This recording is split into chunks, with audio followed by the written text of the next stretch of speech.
முந்தான வீடியோட நம்ம ஃபர்ஸ்ட் இன்ட்ரடியூஸ் பண்ணக்கூடிய ப்ராடக்ட் தான் ஜெயின் ஹெல்த் மிக்ஸ்ன்ற விஷயத்தையும் நம்ம பேசியிருக்கோம். அதோட பெனிஃபிட்ஸ் என்னன்றதை நம்ம வரக்கூடிய காலங்களில் பார்க்கலாம். அதுலயே நம்ம சொல்லியிருக்கோம் ஜெயின் ஹெல்த் மிக்ஸ் பத்தியும் பேச போறோம், ஆர்கானிக் பத்தியும் நம்ம பேச போறோம். ஆர்கானிக்னா என்னன்றதை நம்ம பார்க்கலாம்.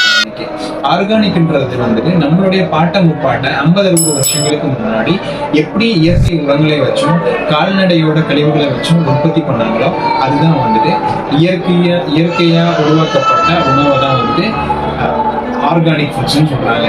இப்ப இருக்க ஜென்ரேஷன்ல நம்மளுடைய உணவு பழக்க வழக்கம் எல்லாமே மாறினதுனால நம்ம உடம்புல ஏற்படக்கூடிய பல பிரச்சனைகள்னாலையும் இப்ப இருக்க ஜென்ரேஷன், அதாவது ஐடில வேலை செய்யறவங்க கூட எல்லாருமே வந்துட்டு இயற்கையின் பக்கம் திரும்பிட்டு இருக்காங்க.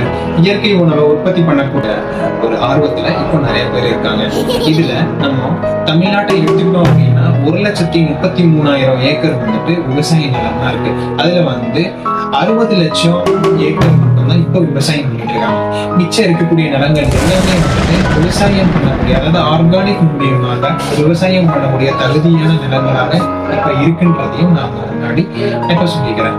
இப்போ நம்ம வந்து ஆர்கானிக் சொல்ல காரணம் என்ன அப்படின்னா, எந்த விதமான பூச்சிக்கொல்லியோ எந்த விதமான ரசாயன கழிவுகளோ இல்லாம உற்பத்தி பண்ணக்கூடிய உணவு தான் வந்துட்டு ஆர்கானிக் ஃபுட்ஸ். இந்த ஆர்கானிக் ஃபுட்ஸ்ல இயற்கையா கிடைக்கக்கூடிய சத்துக்கள் நமக்கு திரும்ப ரிட்டர்ன் நமக்கு கிடைக்கணும். நம்மளுடைய முன்னோர்கள் எப்படி நமக்கு வந்து சத்தான உணவுகளை கொடுத்தாங்களோ அதே மாதிரி நம்மளும் சத்தான உணவை இனி வரக்கூடிய ஜெனரேஷனுக்கு கொடுக்கணுன்றக்காக தான் இவ்வளவு தூரம் பாடுபட்டு எல்லாரும் ஆர்கானிக் பக்கம் திரும்பிட்டு இருக்காங்க. நீங்களும் ஆர்கானிக் பக்கம் திரும்புங்க. அது மட்டும் இல்லாம இந்த மாதிரி ஸ்பெஷலான இந்த மாதிரி சூப்பரான வீடியோஸ் நீங்க பார்க்கணும்னு நினைச்சீங்கன்னா இந்த வீடியோ உங்களுக்கு பிடிச்சிருக்கும்னு நினைக்கிறேன். இதே மாதிரி உங்களுக்கு சூப்பரான வீடியோஸ் நீங்க பார்க்கணும்னு நினைச்சீங்கன்னா எங்க சேனலை ஷேர் பண்ண மறந்துடாதீங்க, சப்ஸ்கிரைப் பண்ணுங்க, அதே சமயம் லைக் பண்ண மறந்துடாதீங்க.